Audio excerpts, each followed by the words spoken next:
देखिए, आज की हमारी टॉपिक है लॉर्ड मेयो। लॉर्ड मेयो 1869 में भारत का वायसराय बना था। 1872 तक रहा था। तो इसके समय में हम देखेंगे जो भारत की कुछ अंडमान निकोबार का अगर आप क्षेत्र देखेंगे तो वो काफी समुद्र में है, यानी बंगाल की खाड़ी में है।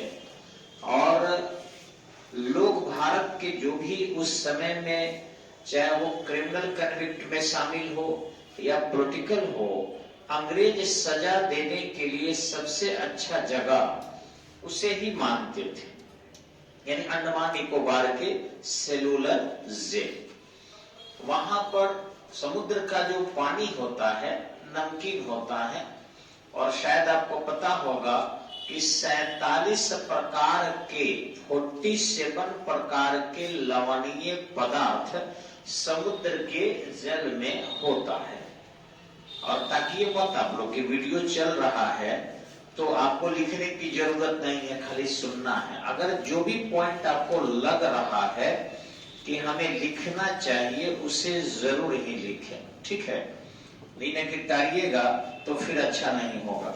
हाँ, तो मैं बता रहा था आपको कि ये जो आप देख रहे हैं, मान लीजिए कि मोटे तौर पर इंडिया, ठीक है, और ये जम्मू कश्मीर हो गया, फिर ये आपका काफी दूर हो गया। तो इस तरीके से यहाँ पर है अंडमान निकोबार, आपके छोटे छोटे द्वीप है। तो आपको पता होगा कि द्वीपों की संख्या जो है 204 के आसपास बंगाल की खाड़ी में है, और यहाँ पर द्वीपों की संख्या 43 या 44 है। तो इस तरीके से 247 द्वीप मान्यता प्राप्त है टोटल। अब ये जो द्वीप हैं, यहीं पर ये एरिया जो है आपका सेलुलर जेल एरिया माना जाता है। अब ध्यान रखेंगे, यहां से अगर यहाँ की दूरी देखेंगे आप तो 901 किलोमीटर हो जाता है।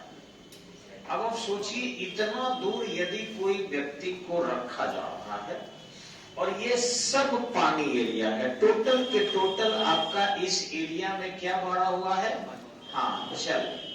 और ये जल जो है आसमान नीला होने के कारण दिन में देखेंगे तो एकदम साफ नीला दिखाई पड़ता है, सिवाय किनारे के जल। किनारे 10 फीट, 20 फीट, 50 फीट या 100 फीट के दूरी के बाद आप देखेंगे तो एकदम डीप नीला दिखाई पड़ता है। लगता है वो साफ सुथरा पानी है।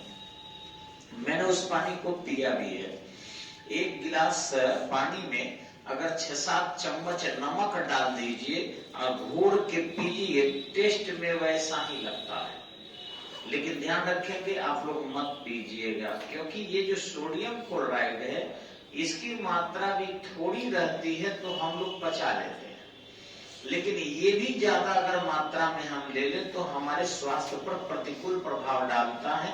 वोमिटिंग होने लगती है, किडनी को डिस्टर्ब करता है, फिल्टर करने में प्रॉब्लम होती है, बहुत सारी दिक्कत। तो इसमें जो है आपका 47 प्रकार के जो है सॉल्टी मटेरियल आपका होता है, ठीक है? अब आप सोचिए कि 47 प्रकार के अगर साल्ट है तो आपके स्वास्थ्य को नुकसान करेगा कि नहीं करेगा? करेगा। तो समुद्र के पानी नहीं पीना चाहिए। अगर कोई पी भी लेता है तो ध्यान रखेंगे, थोड़ा सा तो हो सकता है डाइजेस्ट हो जाए, लेकिन 2-4 बार पी लेंगे तो आप चले भी जाएंगे, इतना ज्यादा आपको तकलीफ होगा। तो यहाँ पानी की काफी किल्लत थी। हमारे कैदी जो जाते थे उनको बड़ा कष्ट दिया जाता था। उनको आप देखेंगे तो तेल पेरने वाला एक मशीन वे लोग लगा के रखे थे, ठीक है? और इस तेल पेरने वाले मशीन में जो था, ऐसे जो हम लोग पतंग उड़ाते हैं और लटाई नहीं होता है नचाने वाला, धागा लपेटने वाला, वैसे ही तेल पेरने वाला बड़ा सा मशीन था, माने 100 फीट लंबा, और उसके जो पूरा का पूरा परिधि था वो करीबन 10 मीटर का मोटा होता था। 10 मीटर समझिए परिधि, कितना ज्यादा बड़ा हो गया। और उस पर जो है ऐसे तख्ता लगा होता था, ऐसे लंबा लंबा लंबा लंबा, और इसी तख्ता पर यानी लकड़ी के जो ये थे, तो उसमें सारे कैदी ऐसे ऐसे चला करते थे। उसमें तेल डाला जाता था, सरसों तोड़िया माने पीला सरसों और आपके काला सरसों, और तेल का पेराई यहाँ कल्लों में बैल करते थे, वहां कैदी करते थे। और उस तरीके से उन लोगों को पसीना होने लगता था, फिर प्यास तो लगेगा उन लोगों को। खाना खाने के लिए कैदी को एक गिलास अगर पानी मिल गया मिट्टी के बर्तन में, तो अगर वो हाथ धो लिए तो दोबारा पानी नहीं मिलेगा। वैसे ही वो होठों को होठों को होठों को होठों, खाना फसल है, और वो परे रहा करते थे। बड़ा कष्ट था हमारे कैदियों को। और मैक्सिमम उसमें कैदी राजनीतिक कैदी थे, जो देश के लिए लड़ रहे थे, देश की आजादी के लिए लड़ रहे थे। और आजादी क्यों चाहिए? केवल सेंटिमेंट के लिए आजादी चाहिए क्या, कि हम आजाद है ये महसूस करें? नहीं, आजादी हमें चाहिए कि हमारा आर्थिक शोषण कम हो, राजनीतिक शोषण कम हो, धार्मिक शोषण कम हो, शैक्षणिक विकास ज्यादा से ज्यादा हो, सड़क परिवहन की विकास हो, बिजली की पूर्ति हो, आधारभूत संरचना का विकास हो, हमें रोजगार मिले, बहुत सारी चीजें। आजादी इसी के लिए चाहिए। और आजादी क्या चाहिए? तब तो आजादी हम लोग अपने घर को भी कहेंगे हम आजाद रहेंगे, हम आपका बात नहीं मानेंगे। बात नहीं मानना बड़ी बात नहीं है, हम तो अपने घर की सारी बातें मानते हैं। तो सारा बात मानते हैं माता और पिता का, तो इसका सेंस ये नहीं हुआ कि हम माता पिता के गुलाम हो गए। माता पिता के बात इसलिए मानते हैं क्योंकि माता पिता हमारे हित के लिए ही सब काम करते हैं। हमारे लिए ही जमीन खरीदते हैं, हमारे लिए कपड़ा खरीदते हैं, हमारे लिए खाना बनाते हैं, हमारे लिए मच्छरदानी लगाते हैं, हमारे लिए बिछावन करते हैं, हमारे लिए घर की सफाई करते हैं, हमारे लिए समाज में भी बैठते उठते हैं। तो समाज हमारा सपोर्टर होता है और हमारे माता पिता के न रहने की स्थिति में हमारी मदद करता है। उनके संबंधी, उनका समाज, उनके लोग, तो कहीं ना कहीं वो हमारे लिए ही सारा वर्क करते हैं। तब जाके हम परिवार के अंतर्गत है, कौन से आजादी की लड़ाई लड़ते हैं। तो आजादी का मतलब यह नहीं हुआ कि केवल झूठी स्वतंत्रता। आज हमें आजाद हो चुके हैं, लेकिन क्या लगता है हम आजाद है?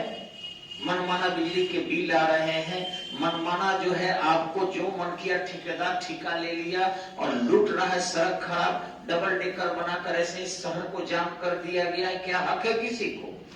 तो तरह तरह की नाम के लिए आजादी है। केवल तिरंगा एगो लटका देना है और राष्ट्रगान बस सैल्यूट दागी ये बोल देना है, वंदे मातरम, उन लोगों को याद कर लेना है। बस अंग्रेजों से ज्यादा गुलाम बनाने वाले आ चुके हैं और ज्यादा सताने वाले आज सत्ता में आसीन है लोग। वे लोग जो है इनके दर्द को क्या समझेगा? जो अंडमान निकोबार में जाकर और उनकी चश्मा को शीशा टूट जाता था, शीशा टूट जाने के बाद वो वहां के कष्ट को लिखने के लिए फूटी हुई शीशा को ऐसे लगाकर चश्मा से और लिखा करते थे, उनको दिखाई नहीं पड़ता। तो टूटे हुए गिलास से इतिहास लिखते थे कि क्या अंडमान निकोबार में उनको सजा दिया जा रहा है। अगर वो पानी शुद्ध मिलता था पीने के लिए, अगर हाथ धो लिए तो खाना खाने के दौरान उनको गर्दन में अगर अनाज फंस गया तो पानी अंग्रेज नहीं देते थे, मर जाएगा तो इसको फेंक देंगे समंदर में, काम करता। इस तरीके की कष्ट दिया जाता था लोगों को। और जो हम लोग मेढक के सुने हैं कि चोखा देना, वो सही में दिया जाता था। मेढक को बनाकर वही दिया जाता था, खिचड़ी दिया जाता था, जेल में चक्की पिसवाया जाता था, जबकि वो कोई चोर और डकैत नहीं थे, बल्कि देश के आजादी के लिए, देश के लोगों के सुविधाओं के विकास के लिए, देश के शोषण से देश को बचाने के लिए लड़ाई लड़ रहे थे। आज हमारे नेता कौन ऐसा लड़ाई लड़ रहा है? तो सब शौक हो गया है कितना फूल से स्टेज सज जाए, कितना हेलीकॉप्टर के प्रयोग कर ले, कितनी महंगी कपड़ा पहन ले और कितना ज्यादा आराम से और कितना बड़ा कार्यालय बना ले। बस इसमें सारे राजनीतिक पार्टियां लगी है और देश की जनता जो है उनकी गुलाम हो चुकी है। और पूरी की पूरी मशीनरी, ये जो प्रशासन है, हमारी सेना है, हमारी पुलिस है, हमारी आईटीबीपी, हमारी सीआरपीएफ है, वो सब के सब उनके एक आदेश पर गर्दा उड़ा देने के लिए तैयार है। यानी अंग्रेज भी इतना गर्दा नहीं उड़ाते थे जितना आज हमारे ये राजनेता जनता का गर्दा उड़ा रहे हैं एकदम से। ऐसा शायद जो ये लड़कर मरे थे, ये लोग भी कभी नहीं सोचे होंगे कि आजादी लेकर हम इतने गंदे हाथों में सौंपने जा रहे हैं। और ऐसे जो है हमारे राजनेता आएंगे जो इस देश को जो है बर्बाद करके रख देंगे, बर्बाद कर रहे हैं पूरी की पूरी तरह। तो ये बड़ा कष्ट में रहते थे। उसी में जो है आपका एक व्यक्ति था, ये था शेर अली अफरीदी। शेर अली अफरीदी, ये शेर अली अफरीदी जो था, ये ऑलरेडी पहले सिक्योरिटी में काम कर चुका था। इसे पता था कि कैसे सिक्योरिटी को बेधा जा सकता है और कैसे घटना को अंजाम दिया जा सकता है। एक छोटी सी घटना घटी थी इसके समय में। ऑलरेडी एक ट्रेन गुजर रही थी। पहले की ट्रेन बैलगाड़ी से थोड़ा सा ज्यादा स्पीड हुआ करती थी, कोयले से इंजन। सोले पिक्चर देखे होंगे आप लोग, थोड़ी सी जानकारी आपको होगी। तो कोयले जलाकर इंजन को चलाया जाता था, धीरे धीरे चलती थी। और उस चलाने के दौरान जो है कोई बम ब्लास्ट करने के लिए पटरी पर रखने वाला था। चूंकि इनकी विवाह एक ब्रिटेन की महिला से हुई थी, अतः ब्रिटेन के लोगों के प्रति इनका कुछ समर्थन था। इन्होंने उस बम को उठाकर फेंक दिया, गाड़ी रुक गई, ये पकड़े गए, अंडमान निकोबार पहुंच गए। इन्होंने देखा बड़े पैमाने पर वहां के कैदियों को सताया जा रहा है। इनके आंखों के सामने ही कुछ कैदी जो थे यहां से निकल कर, आप सोचिए, और इंडिया आने का प्रयास कर रहे थे। 901 किलोमीटर समुद्र पर तैरकर नहीं, समंदर में डुबकी लगा के, और वो भी पपीता के डंटी को लेकर बांध लेते थे ताकि उसको एक दूसरे से जोड़कर ऊपर से सांस ले सके और ताकि हम आसानी से आ सके। बताइए, एक कि समुद्र में उतने खाई में समा जाने का डर, दूसरी कि समुद्र के अंदर से आने में रास्ता भटकने का डर जहां कोई दिखाई नहीं पड़ रहा था, तीसरी चीज है कि कभी भी पपीता की लड़ी अगर टूट गई तो सांस दम घुट जाएगा, पानी पी के मर जाने का भय, और समुद्री जीव जंतुओं के खा लेने का भय। इस सब है। जबकि बड़ा हुआ था तब भी हमारे ये लोग भारत आने के लिए प्रयत्न करते थे। वे अंदर जाने के बाद घूमते घूमते किसी न किसी द्वीप पर निकल जाते थे और अपने पेट को चलाने के लिए जैसे ही धुआं करके किसी जीव को पकाने की कोशिश करते थे, वैसे ही धुआं देख लेते थे अंग्रेज और उन लोगों को पकड़कर फिर क्या करते थे, जेल में बंद कर देते थे। बहुत ज्यादा कष्टकारक हमारे स्वतंत्रता आंदोलन करने वाले लोगों की स्थिति थी और बहुत दर्द सहा है उन लोगों ने।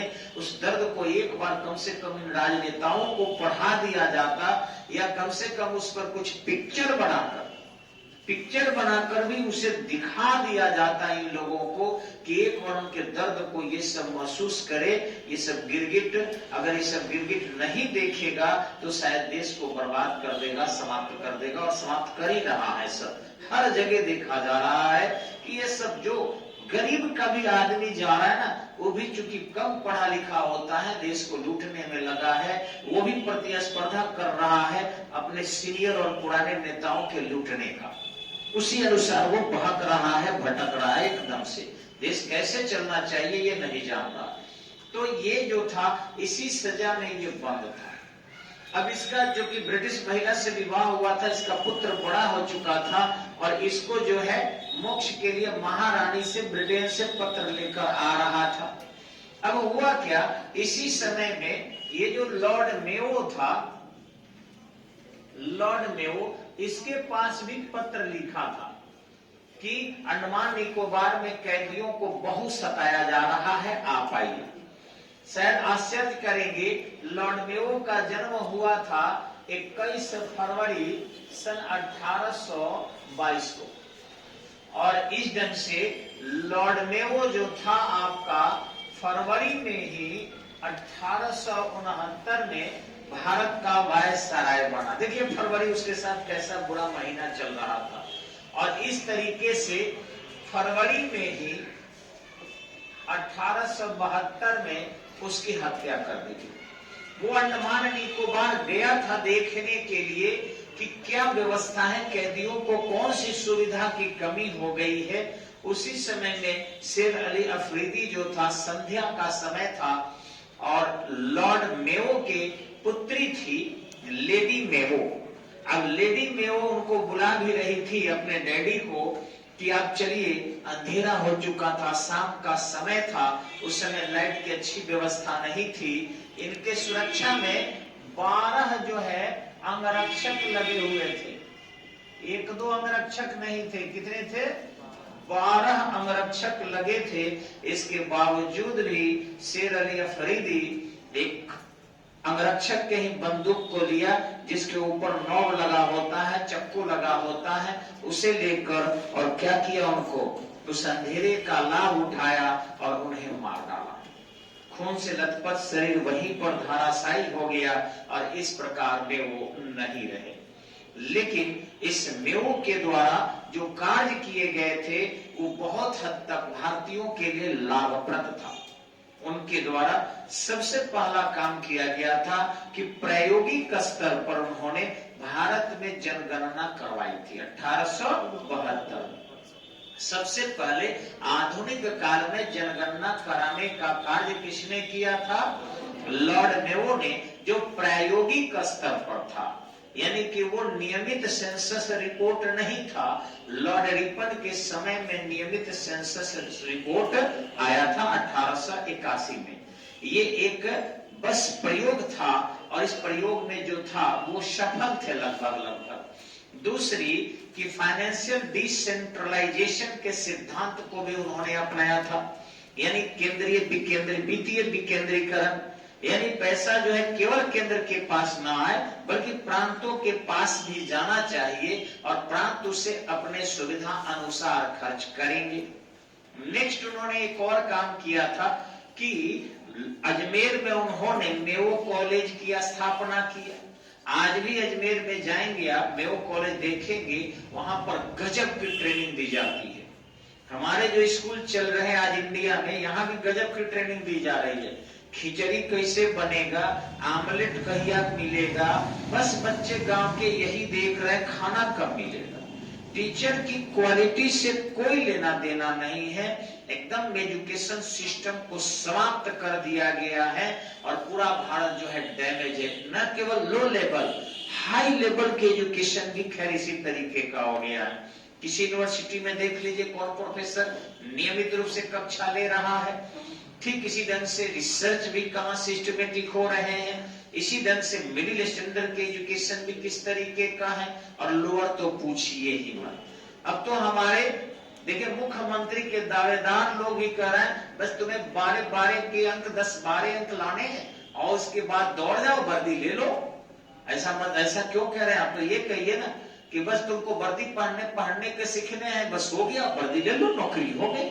पागल बनाने वाला का क्वालिटी नहीं दे रहे हैं, क्वालिटी को डाउन करके और केवल झूठी आश्वासन देने का काम किया जा रहा है, बेवकूफ बनाया जा रहा है लोगों को।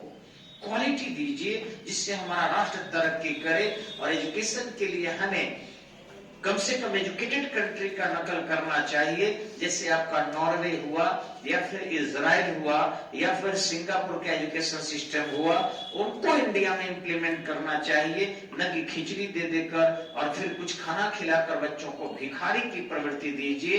वो खुद इतने अच्छे कर जाएंगे कि उनके बच्चों को पुनः खिचड़ी की आवश्यकता नहीं होगी। मिड डे मील 1995 से चल रहा है। पीवी नरसिम्हा राव थे।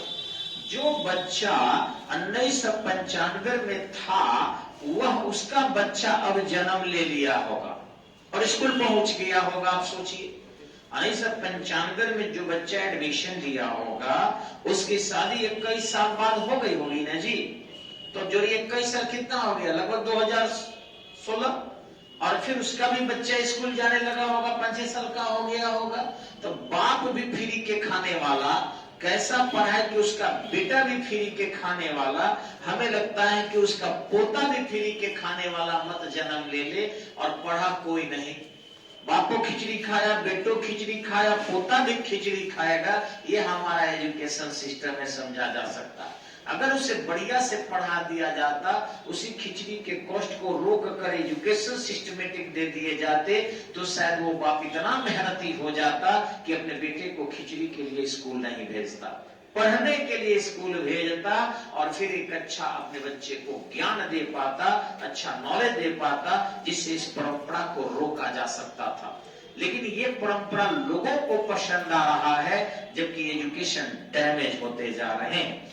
तो इस तरीके से लॉर्ड नेवो ने ये काम जरूर किया था कि अजमेर में, हालांकि शुरू किया था वो वहां के राजवारों को, राजकुमारों को पढ़ाने के लिए, प्रिंसेस और प्रिंस को पढ़ाने के लिए वहां हम गए हैं, देखे हैं। वहां बेहतरीन हॉर्स राइडिंग होता है, वहां बेहतरीन शूटिंग होता है, बेहतरीन तीरंदाजी होता है, बेहतरीन जो है स्विमिंग का कराया जाता है, तैराकी सिखाया जाता है, बेहतरीन स्पीच, भाषण देना, स्पोक्समैन बनाए जाते हैं। वहां पर हर तरीके के कला से बच्चे वहां प्रवीण बनते हैं। इतना अच्छा वो कॉलेज, हालांकि वो सेमी प्राइवेट है या ये कहे कि प्राइवेट है, थोड़ा फी ज्यादा है, लेकिन वहां के बच्चे जो उभर कर आते हैं वो नेशनल नहीं इंटरनेशनल लेवल के बच्चे बनते हैं।